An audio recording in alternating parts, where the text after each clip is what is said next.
In case you didn't know, the Texas Longhorns are going into the Big 12 championship. This is Locked On Big 12. You are Locked On Big 12, your daily podcast on the Big 12 Conference, part of the Locked On Podcast Network, your team every day. Happy Tuesday, everybody. Welcome into Locked On Big 12 and Locked On Longhorns. That's Jonathan Davis. Jonathan, gosh dang. Thank you, everybody, for making our shows your first listen every single day. Drake Toll, ESPN Central Texas.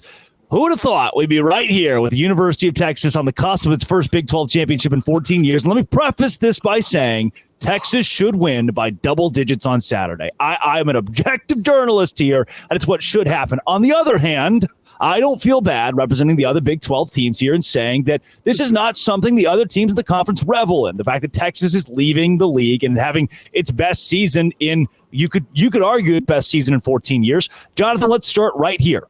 Will Texas dominate like it is supposed to against Oklahoma State on Saturday? I don't know if they'll dominate. I have a healthy respect for Mike Gundy. Seeing his press conference today, he came out, he was cool, calm, and collected, and he had so much to say about this Texas football team. And we've lost 2 straight games to Mike Gundy. So that's a well-coached team, and he did a great coaching job this year. Somehow a team that lost by 26 points to South Alabama and 42 points to UCF is in the Big 12 championship game. So good on Mike Gundy, but maybe bad on Brett Yormark. So I'll say that Texas definitely should win this game. I do think that Texas covers. Will I say they dominate them? Will they blow them out? Will they turn this into a Texas situation from last Friday? No. So I think they cover. I'll say they win by 17 to 21 points. Yeah. It just depends on your subjective definition of dominating, right? They will cover the spread. I think that's the most important part. I would say it's probably a domination, right? I could see this game going at 42-21. If we just think about what is on paper right now and not the way that the parity of the Big 12 is played out, Texas does win this game by 17 to 21 points. That's a very fair observation in this, because if you look at the quarterback battle and you give Texas the advantage there, look at the running back battle. And if you talk by committee, Texas still is so strong even without Jonathan Brooks. Receiver, it's not even remotely close. Defensively, it's not remotely close. That Texas front is so dominant. Texas has the best unit in the Big 12 at almost every unit, Jonathan, and that begs the question, where could Oklahoma State even threaten Texas in a game like this with Alan Bowman at quarterback? So you're right. Texas certainly has all the advantages on paper, and that's why Vegas set the spread at what they set it at. I talked on my show this morning. I talked on my show this morning on Locked On Longhorns that the Oklahoma State Cowboys in Cowboy Stadium, I guess, have 3 semi-realistic paths to victory. Like, these are 3 things that if you woke me up on Sunday and told me they happen, I would be pissed, but I wouldn't necessarily be shocked, right? The first one is I could see in a close game, whether it's a close high-scoring game or a close low-scoring game, probably the high-scoring game, right? I would not be shocked if Mike Gundy outcoaches Steve Sarkisian in a close game on Saturday, and the margin plays, right? The swing plays go Oklahoma State's way because of Mike Gundy. I would not be shocked if that happened. That's one. Number 2, as talented as Texas is, as good as Texas is, they have the worst pass defense, in the Big 12 and one of the worst pass defenses in the country. Oklahoma State is 36th in the country in passing offense, right? So I guess strength against non-strength there. So if there's a shootout, right, and Oklahoma State puts up a bunch of passing yards, it puts up points, can Texas match them? And I know that sounds crazy. Texas fans are probably like, what is this dude talking about right now? But I'm not crazy, right? Yeah. Texas, it may be the best team in the country at getting to 30 points, but not getting to 40 points. Texas scored 30 points in 10 of their 12 games, only scored 40 points in 2 of their 12 games. Oklahoma State scored 40 points in 4 of their 12 games. So this Oklahoma State team has experienced this year winning shootouts, right? Scoring a lot of points. That's the second thing, right? That this bad pass defense for Texas could be their Achilles heel on Saturday. The third semi-realistic path to victory for the Oklahoma State Cowboys. I might as well take this hoodie off at this point. I'm damn near advocating for Oklahoma State to win. Right. I asked Jonathan, how is Texas going to win? Are they going to dominate? And Jonathan's like, no, pump the brakes. You asked me how Oklahoma State could win, right? You know what I'm saying? I'm a football fan first, right? Ollie Gordon could have the game of his life, averaging 164 yards in conference, 6.5 yards per carry. He could go out there essentially. I don't see it against our run defense, but he's a talented brother. Could go out there and have 200 yards and a few touchdowns, and maybe they, run the ball to victory. So, like I said, I think Texas covers the spread. I think I was very clear about that earlier in the show. But those are my 3 semi-realistic paths to victory for Oklahoma State on Saturday. Thankfully, for me and the rest of my fan base, none of those will happen. Yeah, and there. So you've given me the 3 paths that Oklahoma State can take. Now give me the 3 paths Texas can take, because, again, I can sit here and I say it on my show, give you the vague, Texas is just better in almost every facet of this game, but break down the details in which Texas will have to succeed against an Oklahoma State team that you mentioned is disciplined, is well coached, second best in the Big 12 in terms of penalties. They don't make mistakes. Right. So I think the paths for Texas for victory are what you've been doing all year. We could talk about Steve Sarkisian, Quinn Ewers, and all the weapons on the outside, but this is a bread and butter football team, right? Yeah. They've been able to overwhelm teams in the trenches really all year outside of, Dylan Gabriel and the University of Oklahoma. And I think that's why finally we are seeing a Texas team that lives up to the hype, right? Because they do the dirty work, right? They're able to run the ball at a really high level, and they stop the run at one of the best rates in the country. So obviously that would benefit you going against one of the best running backs in the country, maybe the Doak Walker Award winner in Ollie Gordon. You want to come out and run the ball more effectively than they do and stop the run. You're going to win a lot of football games doing that. Second path to victory is Quinn Ewers has an Alabama-type performance, and he's the best player on the field, right? It's coincidental that the 2 best times we've seen Quinn Ewers really in his college career have been against Nick Saban, the GOAT, and that Alabama defense. Of course, Steve Sarkisian has a lot to do with that. So it essentially could just be a scenario in which Quinn Ewers has a dynamite performance in the Big 12 championship game on Saturday. I gave you 2, you asked for 3. Yeah. And I think 3 is basically what you mentioned, right? Like, this is a Oklahoma State team that's scrappy, whatever. They're gritty, whatever, right? Like, they're tough, whatever. Don't sleep on Oklahoma State. Texas is better, like you said, at every position and should dominate this game. That's what Vegas thinks, and Vegas is usually right. Look at the scenery in Vegas, right? So if Texas comes out and plays Texas Longhorns football, then regardless of how crafty Mike Gundy is, regardless of how gritty and tough and slept on this Oklahoma State football team is, it's hard to beat the better football team for 60 minutes. It's hard to out-execute the better football team for 60 minutes. We saw that on Saturday when BYU had a 24-6 lead over Oklahoma State, but could not beat them for 60-plus minutes. So I think over the course of a 60-minute football game, regardless of how many plays Oklahoma State makes or how tough they make it or how close they make it, for 60 minutes, if they play for 60 minutes, they will play for 60 minutes at least. When they play for 60 minutes on Saturday, after 60 minutes, Texas will just be the better team, and Oklahoma State will not be able to out-execute this Texas team for 4 quarters. Yep. Jonathan, Texas would have to play as poorly as my Wi-Fi, which is so good, but my software doesn't want it to be for them to lose this ball game. And they did that against Oklahoma State last year. If you look back, I watched the highlights of that one this week to prepare for Saturday. Texas was the better team, head and shoulders above Oklahoma State, but just couldn't get out of its own way. What makes this Texas team so different as not to have those kind of performances? Well, I think it's, the culture, right? This is year 3 of Steve Sarkisian, and I think you had to learn how to win, right? And I think this team not only knows how to win now, but they know how to respond to adversity.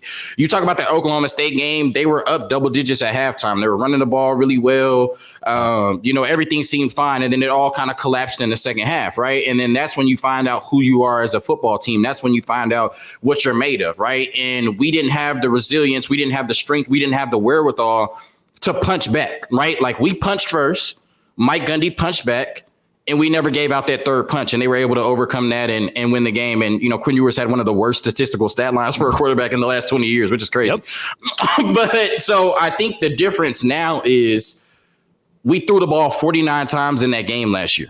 Yeah. Quinn Ewers is not throwing the ball 49 times on Saturday, right? Not. Like I said, this is a bread and butter football team. They're going to run the ball, stop the run, and I think they're just better equipped to beat a team like Oklahoma State, where last year, like I said, they punched us in the mouth. We were on the road, windy night. You start to, get down on yourself a little bit. Mike Gundy's over there in his bag, and, it's just a game where Oklahoma State's not supposed to win, but they win it. I think on Saturday, neutral site in the state of Texas, it's just too much talent for Oklahoma State to overcome, regardless of how gritty and crafty they are.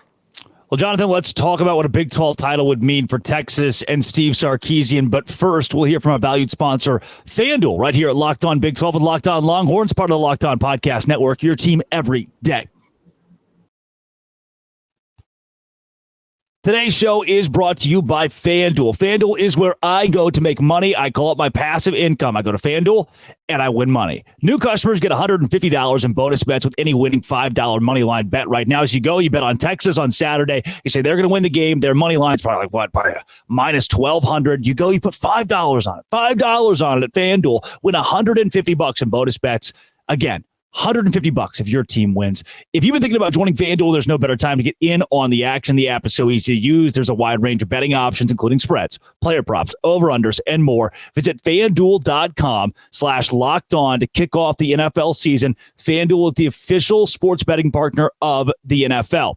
Today's show is also brought to you by LinkedIn Talent Solutions. LinkedIn Talent Solutions is where I go when I need to make the right hire. I hire an intern every semester, someone who's in college somewhere usually, and they come work for me, do some social media work, some video editing, and LinkedIn is always where I go. You can find my stuff right there. You can apply right now to be an intern for Locked On Big 12. LinkedIn isn't just another job board. LinkedIn has a vast network of more than 1 billion professionals, which makes it the best place to hire. Hiring's easy. So easy that 86% of small businesses get a qualified candidate within 24 hours. They know what small businesses want. They know you're wearing so many hats and you need help.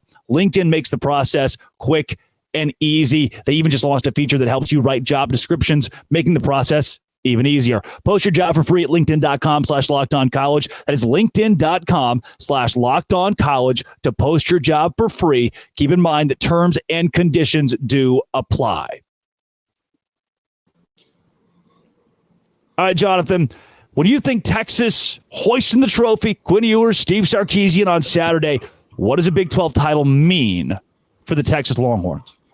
Well, I think a Big 12 title would mean everything. I think this game means everything on Saturday because it's validation, right? You came into the season saying Texas has the most talent in the Big 12. Yeah. If Texas doesn't win the Big 12 championship, it's a failure. All of that, but you still had to go out and play the games, right? And I think so many people were waiting for Texas to fall on their face as they've seen for the last 10 plus years, right? I can't, blame people for thinking that Texas once again would find a way to mess it up, but you didn't, right? You went out there and you played Texas Longhorns football. You went on the road, you beat Alabama. I know that doesn't mean anything to this conversation, but that was a big, road block, I guess, that you had to get over. And then you beat every team that you faced in the Big 12 this year, but the Oklahoma Sooners, and we can call them an SEC team for the sake of this podcast, right? So, most people felt like Texas would be in the Big 12 championship game. Most people felt like Texas had the best chance to win it, but you had to get there. And so that means just validation, right? Validation that you are who you thought you were. You are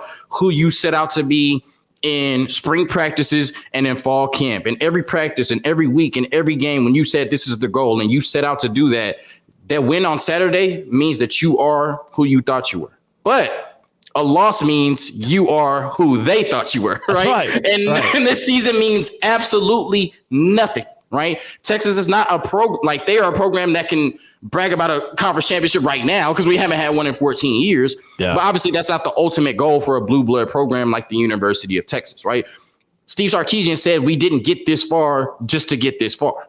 And although I would say out of 134 programs, maybe 125, 11-2 sounds amazing, right? You know what I mean? 11-2, most coaches and programs will sign up for that, but not at the University of Texas, especially if that last loss comes in the Big 12 championship game to an Oklahoma State team that you're favored over by double digits. So a win on Saturday means you are who you thought you were, and it validates everything that you thought coming into the season and everything that you worked so hard for to make happen. A loss on Saturday means you are who they thought you were. And everything that happened this season is null and void. And there's even more question marks heading into the SEC next year for the Texas Longhorns. That's so stupid accurate because you think about where Oklahoma is right now and they just don't care. At the end of the year, Jeff Levy leaves I don't even care. And if Texas loses this game, you bought yourself a one-way ticket to the Alamo Bowl again. Hooray! The Alamo Bowl in your last season in the Big 12, and you allow Oklahoma State to represent the conference in the Cotton Bowl. And I can't fathom what a loss would look like for Texas because I don't expect it. But no matter what, I'm going to give it in terms of a win here. Say Texas does win this game. This is not a conversation for Sarkisian in the locker room, but it can be for us. The one-up you have over Oklahoma despite that loss going into SEC play. With a Big 12 championship, we'll talk playoff in a bit. Is there a feeling of Texas has now asserted its dominance over OU based on the full resume at the end of the year despite that loss in the Red River? No, I don't feel that way. I don't feel that way. I wanted BYU to win. I am a Rangers fan. I know you're a Rangers fan too. Shout out to the 2023 World Series champions. Yep. And I said, I'm not going to sit here and act like I'm above taking the path of least resistance because I was rooting hard as hell for the Diamondbacks, you know what I'm saying, over the Phillies for sure. But when it came to the Texas Longhorns football team, I'm just really interested in knowing who they are, Drake. You know what I mean? I want to know what this team is made of, and I want to see this team against the one blemish on their record, right? We get to see that this Friday with Oregon and Washington, and I fully think that Oregon is going to get revenge against that Washington team this Friday. But I wanted that same thing for Texas, right? I wanted Texas to answer that one question that they had on their resume, right? And I didn't want to leave anything up to chance, right? Was Oklahoma just better than Texas this year and beat them twice? Or was Texas a national championship contender that had one bad game in October? Not even really one bad game, one bad drive at the end where Dylan Gabriel goes, 75 yards in like 71 seconds or something like that. So, no, I don't think that Texas winning a Big 12 championship, it gives them the championship over Oklahoma, like just like it does the rest of the conference. Like you can say, we won the Big 12, you did it, ha ha. But to say, and I think we're further along than Oklahoma as a program, but we can't scream head-to-head matters. Texas can't scream head-to-head matters over Alabama every day and then act like head-to-head doesn't matter over Oklahoma over Texas. At the end of the day, regardless of what we accomplished this year, Oklahoma beat us, and they will have scoreboard until we face them in the Cotton Bowl next year. That doesn't mean that we didn't have a more impressive season than Oklahoma, but to say we are better or further along than Oklahoma, that's all subjective, and that's all, opinion and innuendo until we face them again in 2024. So if Texas wins this, and here's where you can rattle on the Big 12 a little bit, I'll give you permission, you're leaving. Does that say anything to the SEC, or is the Big 12 viewed as such a distant conference from that league that people in the SEC are like, oh, that's cute, welcome to the big leagues? So, I think that, obviously the ongoing narrative is that, the Big 12 is easy and Texas is going to be in a rude awakening. When they go to the SEC next year and play teams like Vanderbilt, Mississippi State, and Florida, the SEC has always just been so full of themselves. Yeah. Honestly, I don't think that a Big 12 championship means anything going into the SEC. The reason I say that is, and maybe I'm just a Texas fan that'll never shut up about this. When you go into Alabama, when you go into Tuscaloosa, Alabama in week 2 and win that game in the fashion that you did, and not just Quinn Ewers having a nice game, not just being able to go in there and out-scheme stuff with Steve Sarkisian and throw the ball all over the yard, I really felt like, and that was a young offensive line, whatever, for Alabama, I felt like Texas went in there and won that game in the trenches, right? Especially on defense, Texas handled business in the trenches. So to me, I've already got the validation that Texas can play in the SEC because I watched them play against Alabama on the road in front of 100,000 people and win the matchup in the trenches. So, maybe you can say Georgia will present a problem for Texas next year that no team in the Big 12 did this year. But like I said, am I worried about Kentucky, Vanderbilt, Texas A&M? I don't want to disrespect Arkansas in front of you. Florida, teams like that, like the majority of the teams in the SEC, not at all, because like I said, we went into Tuscaloosa and played and matched them in the trenches. And if you can do that against Alabama, you should be able to do that against every other team in the SEC. Jonathan, before we get you out of here, let's talk college football playoff odds. They're not great, but there is a distant path somewhere there. That's coming up next right here on Locked On Big 12, Locked On Longhorns, part of the Locked On Podcast Network, your team every day. Today's show is brought to you by PrizePicks. PrizePicks is also where I go for added income. It is I sit on my couch, I press 2 buttons, things happen on a screen in an NBA game or an NFL game, and boom, money shows up in my account. With basketball season here, you can have specials. You say LeBron James and Travis Kelce, 10.5-point combo of 3-pointers made plus receptions. Bam, it hits, you win money. You can play along some of the most famous people in the world who also go on PrizePicks, and they offer a reboot policy so that your entries stay in play, even if one of your players gets injured for football and basketball games. If you have a player who exits in the first half, doesn't doesn't return the second they're rebooted. PrizePicks is the only daily fantasy sports platform with an injury insurance policy. Go to prizepicks.com/LockedOnCollege. Use code LockedOnCollege for a first deposit match up to $100. Again, PrizePicks. It's at you go in, you put in $100, you get $100 matched. Go to prizepicks.com/LockedOnCollege. Use code LockedOnCollege for a first deposit match up to $100. That is right now at PrizePicks. All right, Jonathan, college football playoff odds for Texas. Yay? Nay? What's got to happen? I mean, I know what has to happen. Will it happen? All right, so this is my college football playoff prediction. I'm gonna try to draw this out as long as I can, because I might piss off some Texas fans. So, maybe they'll stop watching by the time I'm done talking. All right, I'm gonna go through this procedurally, right? I think SEC championship, Georgia beats Alabama. Georgia's in undefeated, right? Which can happen. Alabama's out. Alabama's out. Yeah. I don't think Alabama beats Georgia. I think Georgia gets in there 13-0. They're good to go. I think Michigan, Iowa's just happy to be there. You know what I'm saying? Michigan gets Jim Harbaugh back. We've seen Shamar Moore now damn near cry twice, playing without Jim Harbaugh. That team's going to be motivated. That team's going to be excited. They're going to be emotional. They're going to beat Iowa pretty bad, right? Yeah. So Michigan's in. That's Georgia, Michigan. That's chalk, right? Everybody is, or excuse me, I missed one. Then we're talking about Washington and Oregon on Friday. Oregon has played like one of the best teams in the country. Washington barely beat them in a true home game by 3 points.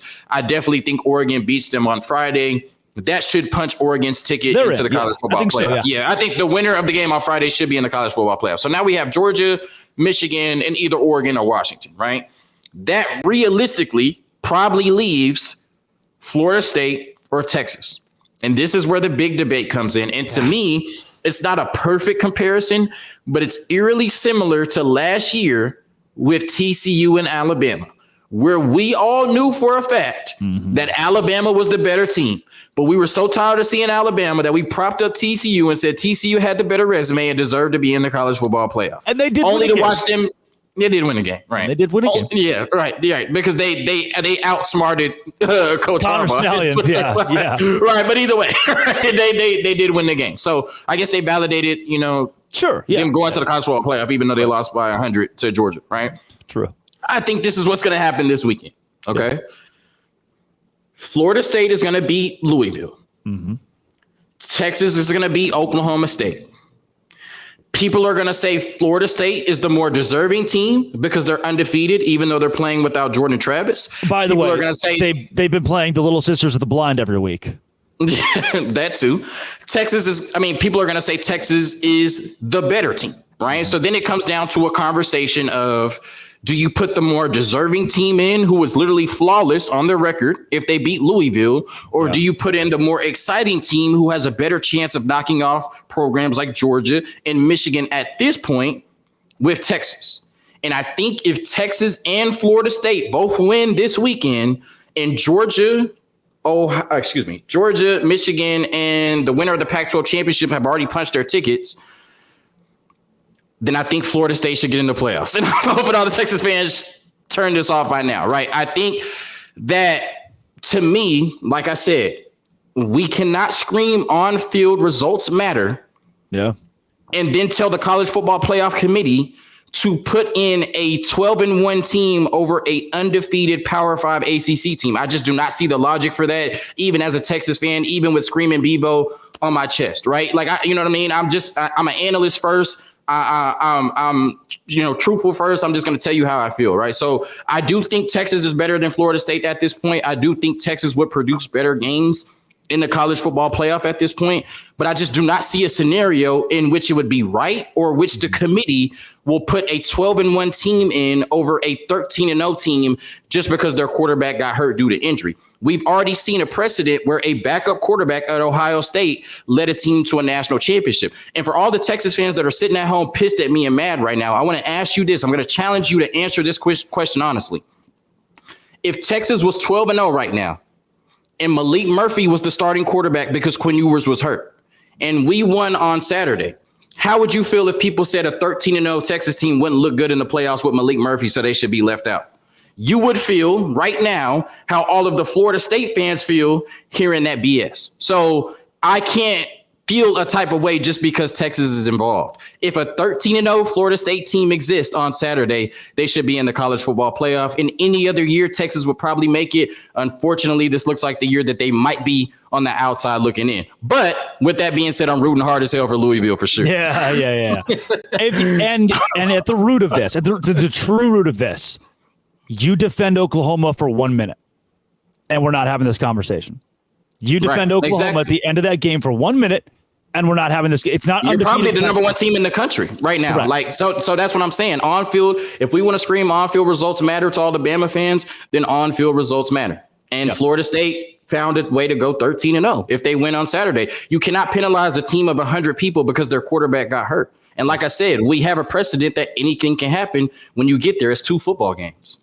Jonathan Davis, Locked On Longhorns. Thanks for joining Locked On Big 12 today. Yes, sir. They hate me, but who cares? Hook 'em. For all those out there, at Jonzo Ball on Twitter, you go follow them. You subscribe to Locked On Longhorns, even though they're leaving us. This has been and always will be. Come back tomorrow. Let's break down Oklahoma State, and if they have a chance to win this game. Thanks for making our shows your first listen every single day. Locked On Dose Grande.